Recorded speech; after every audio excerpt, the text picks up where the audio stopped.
পশ্চিম বারান্দা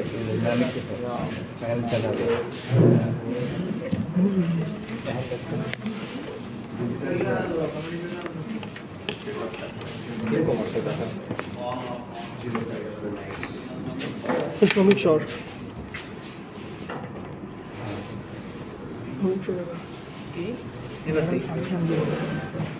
আমাদের এবার হচ্ছে তোমার সেটআপ করতে ভাইবাও করবে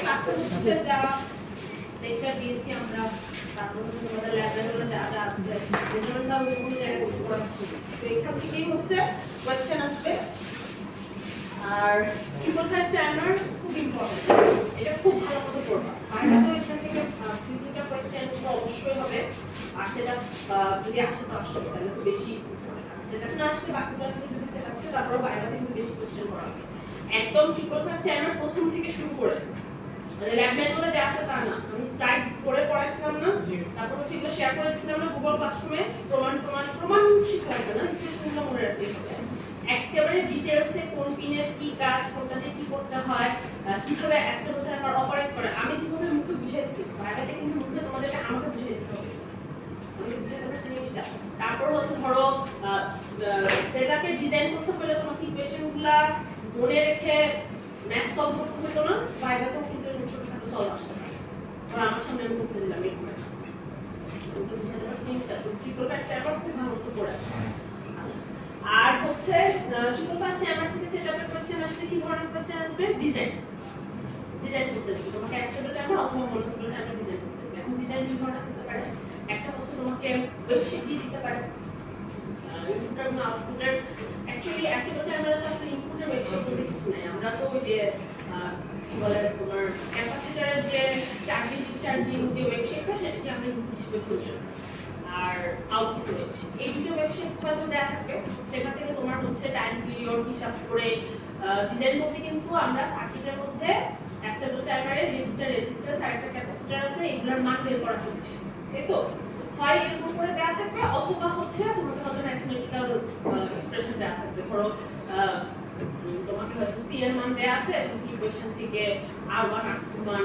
হয়তো t on বা t of টাইম থেকে বের করতে হচ্ছে আলটিমেটলি হচ্ছে তোমাকে ইকুয়েশন বোঝা গেছে আর ধরো যে অ্যাস্টেবল টাইমারে আমাদের আননোন হচ্ছে তিনটা ডিজাইন করতে গেলে r1 r2 c এই তিনটাই হচ্ছে আননোন ঠিক আছে ইকুয়েশন আছে কিন্তু দুইটা t on এর একটা ইকুয়েশন t off এর একটা ইকুয়েশন তো দুইটা ইকুয়েশন থেকে তিনটা আননোন তো বের করা যায় না দুইটা ইকুয়েশন থেকে দুইটা আননোন বের করা যায় তো সেই ক্ষেত্রে আমরা যেটা করব আমরা হচ্ছে কোনো একটা কিছু মান ধরে নিব হ্যাঁ বেটার হচ্ছে ক্যাপাসিটরের মান ধরে না কারণ হচ্ছে তুমি ক্যালকুলেশন করে ক্যাপাসিটরের যে মান পাবা সেই মানের ক্যাপাসিটর এখানে পাওয়া যাবে এটা আসলে নাও হতে পারে কারণ ক্যাপাসিটরের সংখ্যা এখানে কম কিন্তু রেজিস্ট্যান্স কিন্তু তোমার কাছে ঠিক আছে রেজিস্ট্যান্স একটা মান আসলো সে তুমি হয়তো সিরিজ প্যারালাল করে বা হচ্ছে খুব নিকটবর্তী যে মানটা সেটা এখান থেকে কালেক্ট করলেও কিন্তু মোটামুটি কাছাকাছি মান আসবে আমি বুঝতে পারছি ধরো যে তোমার আসছে হচ্ছে 2.6 তো 2.6 ধরো 2.3 আসছে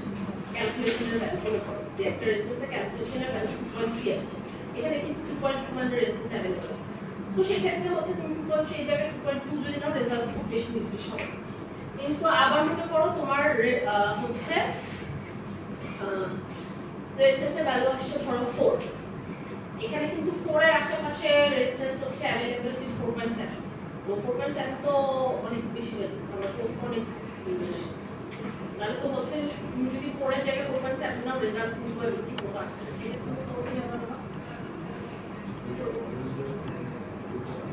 চারটা ওয়ার্ক ডিসকাস করলে বা হচ্ছে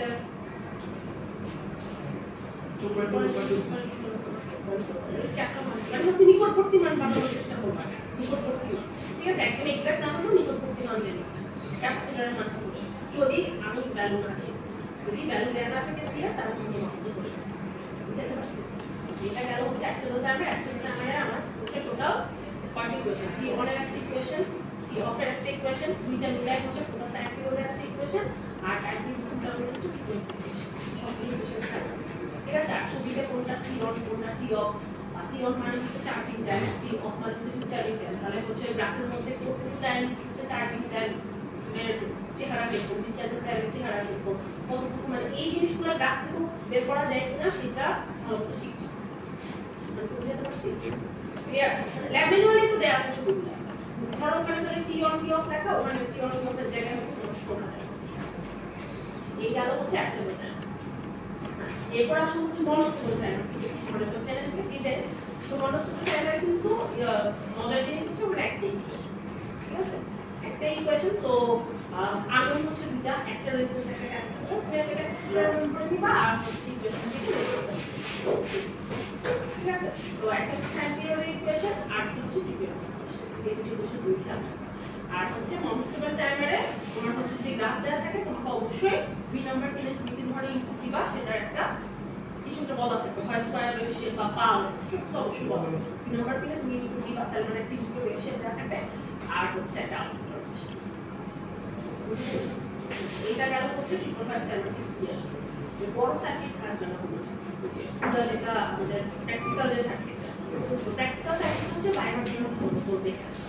কোন পয়েন্টে কি কিভাবে কাজ করতেছে, আরটিসিটির কাজ কি, ঠিক আছে? আমরা আরটিসিটি কেন ব্যবহার করলাম, কেন এক্সপোর্টার দিলাম না, এই জিনিসগুলো ভালো করে আসবে।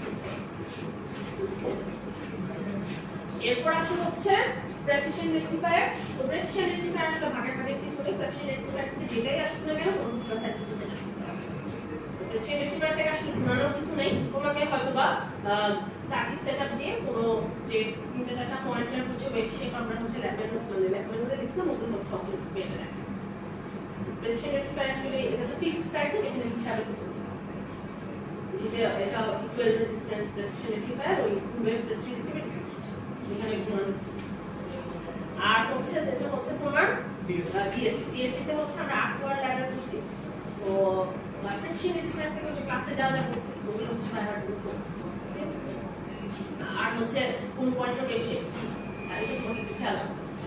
A B x B Y যেগুলো বলতেছি সেগুলো ওয়েভ শেপের চেহারাটা কিরকম, হ্যাঁ? পরীক্ষায় তোমাকে হচ্ছে এই চেহারা হচ্ছে মানে আঁকতে, আমার সামনে আঁকতে দিতে পারে লাগাতে। আচ্ছা এটা গেল। আর হচ্ছে তোমার আটওয়ার ল্যাডার থেকে কি আসতে পারে, ডিজাইন আসতে পারে। ল্যাব ম্যানুয়ালে করছি আমরা হচ্ছে 4 মিটার আটওয়ার ল্যাডার, পরীক্ষায় হচ্ছে যে কোনো মিটার হচ্ছে আটওয়ার ল্যাডার ডিজাইন আসতে হবে। তো ডিজাইন আসতে হলে আমাকে এখন কি করতে হবে, কিছু ভ্যালু তো অবশ্যই দেওয়া থাকবে, মানে হচ্ছে আমাদের রেজুলেশনের যে সূত্রটা সেই সূত্রটা মনে রাখতে হবে। তারপর হচ্ছে ধরো তোমাকে 5 ফিট 6 ফিট যতই ডিজাইন করতে দেওয়া হোক না কেন তোমাকে হচ্ছে আউটপুট কোনো মিটার জন্য এটা দেখাতে হবে। এটা তো ধরো যে 5 ফিটের যদি হয় 32টা পারলে 2টা বা 3টা ফিটের জন্য আউটপুট হচ্ছে মেজার করে জাস্ট লিখতে হবে। এই আর হচ্ছে তোমার ভাইবার জন্য হচ্ছে এডিসিটা ভালো মতো করে আসবা, কারণ ডিএসসি থেকে তো অ্যাকচুয়ালি সার্কিট আর রেজুলেশন কাকে বলে এগুলো ছাড়া তো কিছু না। এডিসি তো অনেক কিছু বলছি না, এডিসি মানে অ্যানালগ ডিজিটাল কনভার্সন কিভাবে হয়, স্যাম্পলিং কি, কোয়ান্টাইজেশন কিভাবে করে, এনকোডিং কিভাবে করে, এগুলো যেগুলো বলছিলাম ক্লাসের মধ্যে ওই শুরু করে আসবে। এই সেকেন্ড কোশ্চেনটা খুব শর্ট, ডিএসসি অপারেট যেটা আপনি আমরা অপেন বাদ দিয়ে ল্যাবে যে সেশন দিছে। আর হচ্ছে ট্রান্সডিউসার হচ্ছে ওই যে ল্যাবে বলে যে ক্লাস সোলার বাকি কিছু আছে মানে হচ্ছে যে তোমাদের যে ধরো ছবি দেখা অপারেশন দিয়ে শুরু এই ব্লকটা কিভাবে কাজ করতেছে, ওই ব্লকটা কিভাবে কাজ করতেছে, তা জাস্ট ল্যাব ম্যানুয়াল দিয়ে করে আসতে হবে, আর কিছু করে আসতে হবে, ঠিক আছে? জাস্ট ল্যাব ম্যানুয়াল করে আসতে হবে, ক্লাসে লেকচার করে আসতে হবে। সোজা তাহলে আমরা হচ্ছে নেক্সট দিন পরীক্ষা দিচ্ছি। আর হচ্ছে প্রজেক্টটা আমরা কি করব চিন্তা করি। আমাদের 13 থেকে হচ্ছে বিয়াটা যে টেস্ট টিকুরি টেস্ট ওটা ফিজিক্যাল ক্লাস আমরা ফিজিক্যাল ক্লাসটা পরে শুরু হয়। তো ওই দিন আমাদের অন্যান্য গ্রুপ ল্যাব করে সকাল 10টায়, আমাদের সকাল 10টায় আমরা ল্যাব করে কি দিয়ে আমরা ওটা যাওয়া না যাওয়ার পরে সময় আমরা ওরা দিলে আমার তো জি ওইটা আমাদের যাচ্ছে 13 উইকে দিচ্ছে আমাদের সমস্যা। তাহলে তোমরা 18 তারিখ স্যার পরে উইকে প্রজেক্ট দিয়ে দিচ্ছি। পরে বলবা না না আমি কোনো ঝামেলা হলে যা ঝামেলা হবে আপনি কি এটাই ঠিক আছে? তোমরা পরীক্ষা দাও, আমার তো কোনো সমস্যা নেই। তাহলে হচ্ছে তোমরা 11 তারিখে প্রজেক্ট হ্যাঁ ইয়েস প্র্যাকটিস করো।